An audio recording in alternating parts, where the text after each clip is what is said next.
पिछली बार हमने पर्यवेक्षण का अर्थ, उसकी परिभाषा और उसकी विशेषताएं देखी थी। नेक्स्ट है अपना पर्यवेक्षक के कार्य और महत्व। पहला, कर्मचारियों के साथ अंत संबंध।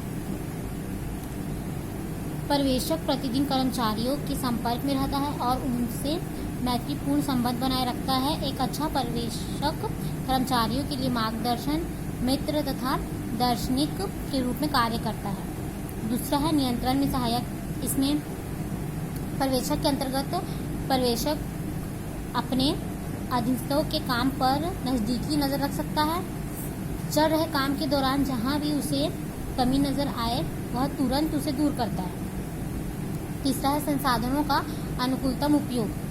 पर्यवेक्षक के अंतर्गत विभिन्न क्रियाओं पर लगातार निगरानी रखी जाती है।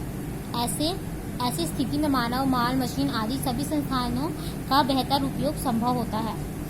अनुशासन बनाए रखना। कर्मचारियों पर कड़ी निगरानी व समय पर मार्गदर्शन उन्हें अनुशासन का पाठ पढ़ाता है।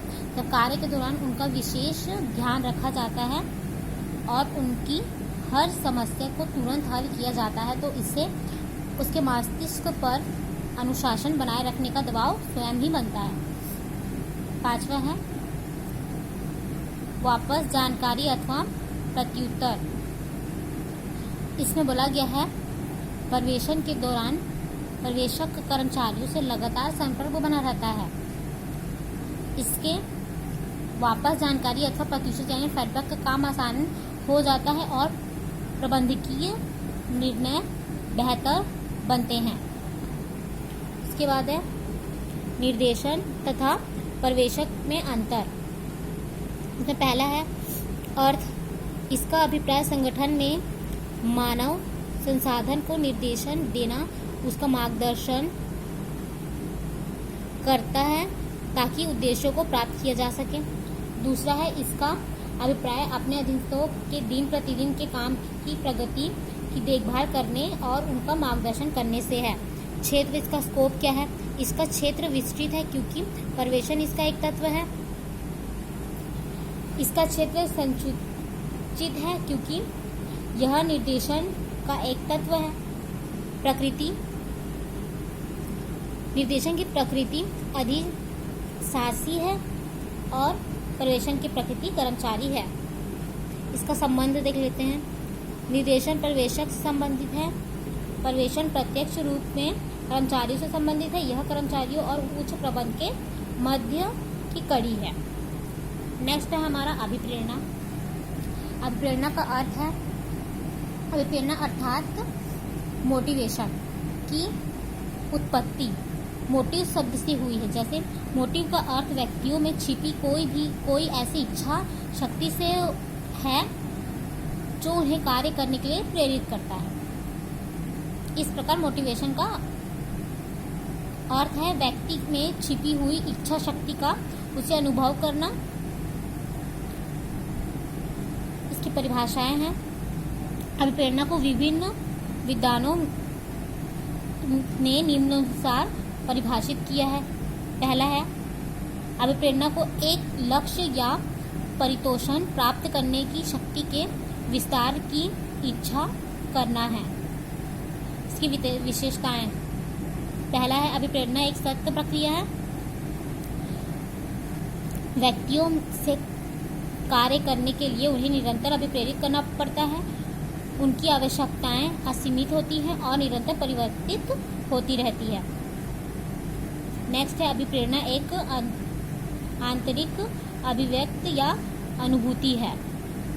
अभिप्रेरणा एक मनोवैज्ञानिक धारणा है जो व्यक्ति के अंदर पैदा होती है और इन्हें किसी भी कर्मचारी पर जबरदस्ती थोपा ही नहीं जा सकता।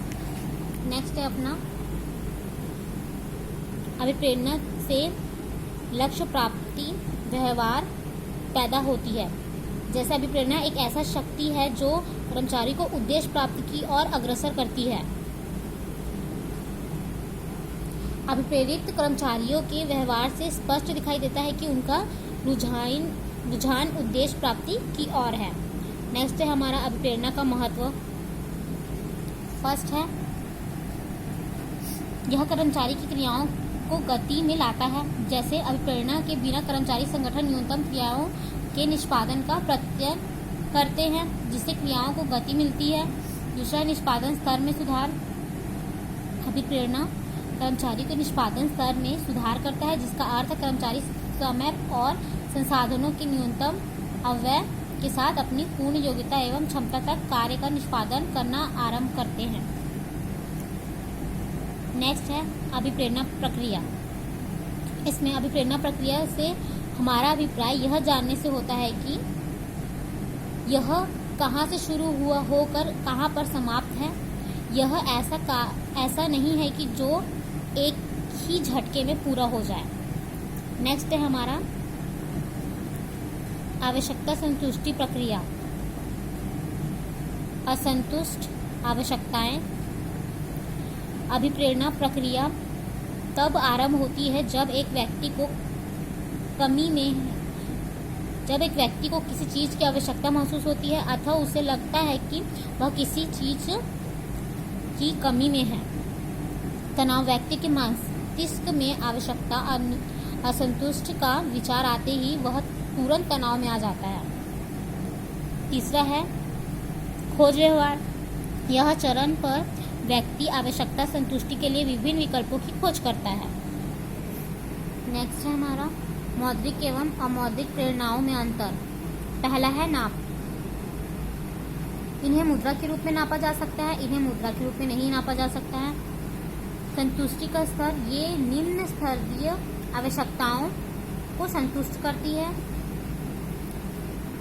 यहाँ रोटी, कपड़ा, इनके उच्च स्तरीय आवश्यकताओं जैसे सम्मान, पद व आत्म प्राप्ति की संतुष्टि होती है। उदाहरण के लिए वेतन एवं भत्ते, बोनस, अनुलाभ आदि। पद, सेवा, सुरक्षा, कर्मचारी भागीदारी आदि। अब नेक्स्ट है हमारा नेतृत्व। नेतृत्व का अर्थ। नेतृत्व संगठनात्मक लक्ष्यों की प्राप्ति के लिए व्यक्तियों के व्यवहार को प्रभावित करने की प्रक्रिया है। ठीक है, देन इसकी विशेषताएं देख लेते हैं। नेता व अनुयायियों में आपसी संबंध। नेतृत्व का अस्तित्व केवल अनुयायियों के साथ संभव है, बिना अनुयायियों के नेतृत्व की कल्पना भी नहीं की जा सकती। प्रभावीकरण प्रक्रिया। नेतृत्व एक प्रभावीकरण प्रक्रिया के रूप में होता है। प्रभावीकरण को नेतृत्व का सार कहा जाता है। यह प्रभावीकरण का अर्थ दूसरों को अपने प्रभाव में लेने से है। नेक्स्ट है सत प्रक्रिया। नेतृत्व एक सत प्रक्रिया है। एक प्रबंधक को नेतृत्व योग्यता का लगातार प्रयोग करना होता है। नेक्स्ट है सामूहिक उद्देश्य प्राप्ति। नेतृत्व की एक मुख्य विशेषता सामूहिक उद्देश्य प्राप्त करना है। इसका अर्थ है कि इससे केवल संगठन के ही उद्देश्य प्राप्त नहीं होते, बल्कि व्यक्तिगत उद्देश्यों की भी प्राप्ति होती है। नेक्स्ट है हमारा प्रबंध कला एवं नेतृत्व में अंतर। पहला है उत्पत्ति। प्रबंध की उत्पत्ति अधिकारों के प्रभाव से होती है। एक नेता की उत्पत्ति उसके प्रभाव से होती है।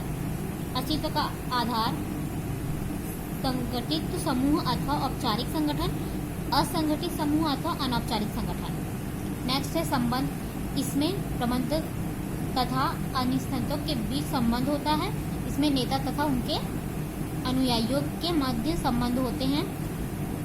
कार्यक्षेत्र। प्रबंध का क्षेत्र विस्तृत है क्योंकि इसमें सभी प्रबंधकीय कार्य सम्मिलित है। इसका क्षेत्र संकुचित है, यह प्रबंध का एक अंग मात्र है।